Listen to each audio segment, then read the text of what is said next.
Oke. Jadi mari kita coba bahas lagi mengenai animenya dari Licorice Recoil, dan kali ini itu mengenai sebuah teori yang membahas kenapa sih para Licorice ini itu semuanya ciwi-ciwi gitu kan, nggak ada yang cowoknya gitu.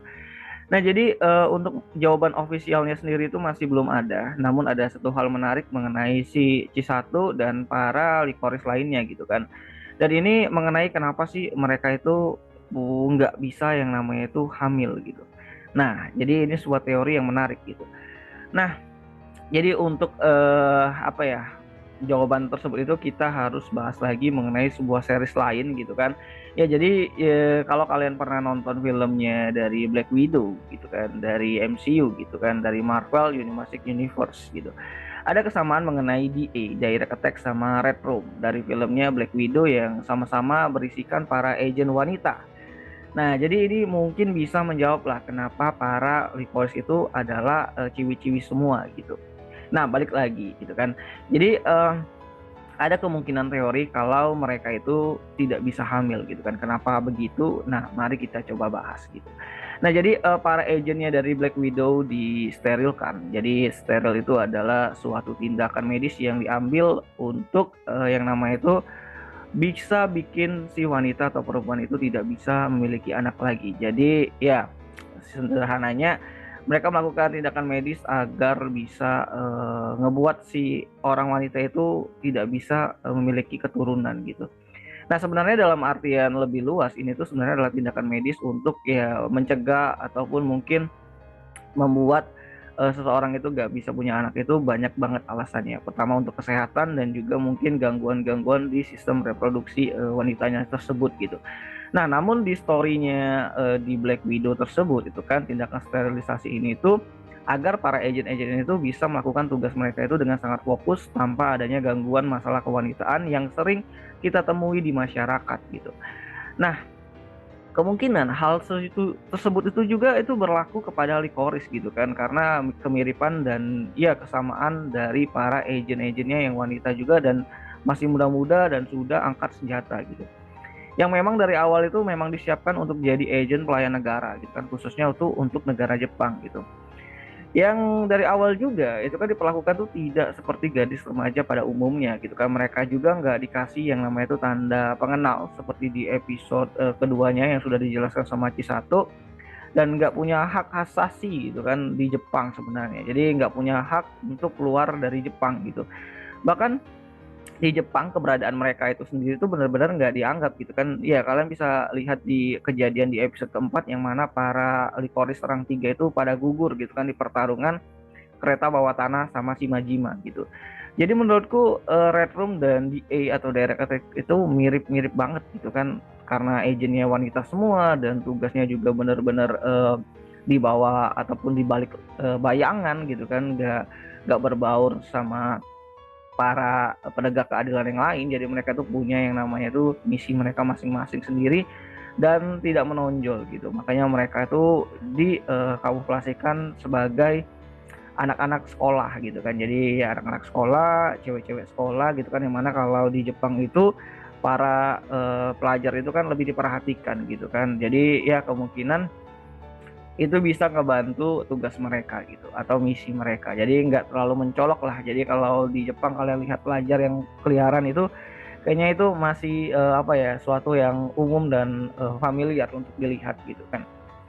Dan ya bedanya Red Room sama DA mungkin cara perekrutan ya. Kalau di Red Room itu kan mereka tuh ngerekrut agent mereka itu kan dengan cara tuh diculik gitu kan, ditandain orang-orang yang bakalan mereka culik nanti di usia tertentu, terus otaknya dicuci, dimasukkan beberapa sebuah apa ya, keyakinan bahwa tugas mereka itu untuk melayani negara gitu, melayani si Red Room itu sendiri gitu kan. Dan ya mereka melakukan beberapa misi kotor dan ya mirip-mirip DA lah, jadi tukang bersih-bersih dengan tujuan yang tertentu lah. Sedangkan di DA sendiri kan menggunakan metode adopsi anak yatim piatu yang menurutku mereka nggak diperlakukan dengan sangat baik juga. Walaupun mereka sudah diadopsi, mereka malah dijadikan mesin tempur atau mungkin ya senjata untuk melindungi Jepang dari beberapa ancaman orang lain gitu kan, orang luar lah gitu yang pengen ngacau aja di Jepang gitu.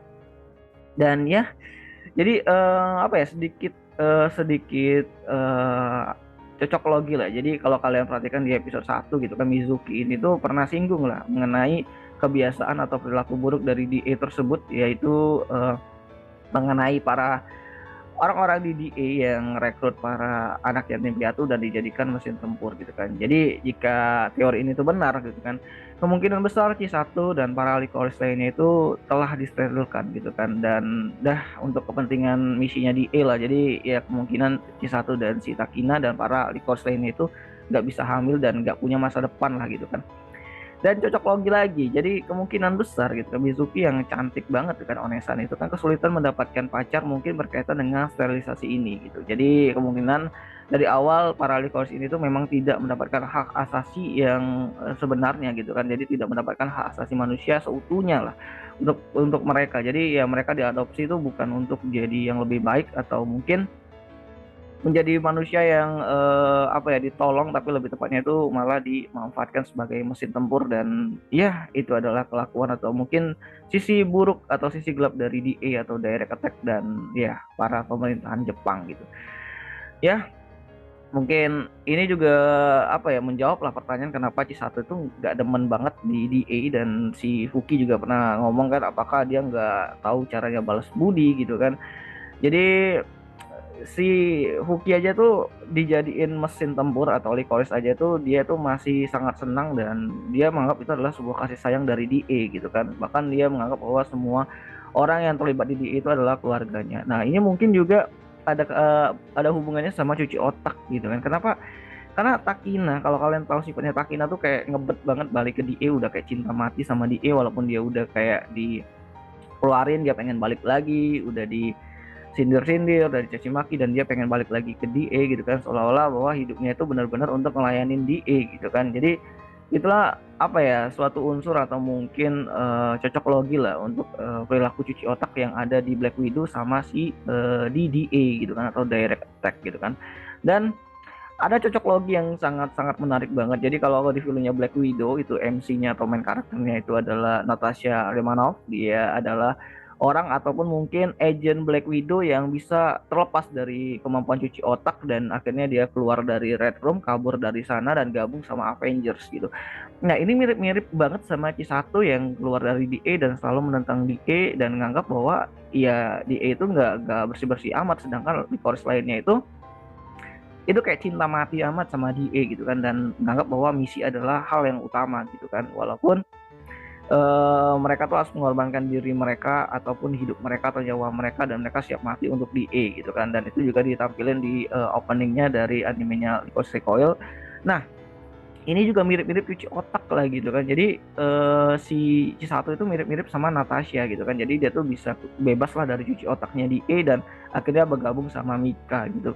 Dan uniknya lagi gitu kan, si Takina itu melanggar peraturan atau enggak langsung aja mengambil tindakan saat di episode 1, dan itu tuh tanda-tanda kayak dia ngelepas dari cuci otaknya saat di E, makanya dia dipindahkan ke Rico Rico gitu. Nah, ya ini sekali lagi lah, ini adalah teori, jadi nggak harus kalian percayai, cuman cocok logi aja antara Lycoris Recoil dan seriesnya dari Black Widow, dan kemiripan dari DA, Direct Attack, dan juga Red Room, dan juga mengenai apa ya, sebuah sterilisasi atau mungkin tindakan keji atau ya kurang pantas lah dari proses sterilisasi gitu kan, dari seriesnya Black Widow juga. Dan mungkin juga bakalan apa yang bakalan sih, mungkin dia sudah diterapkan bersama DA, karena DA nggak mau kalau gangguan-gangguan wanita itu mengganggu misinya dari para Lycoris gitu kan.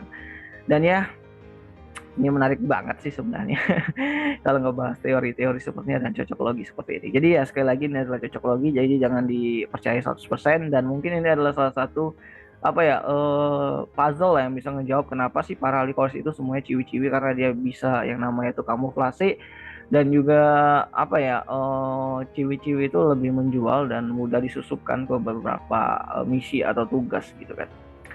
Dan ya kayaknya itu aja lah dulu mengenai video kali ini, dan sampai jumpa di pembahasan anime lainnya. Jani.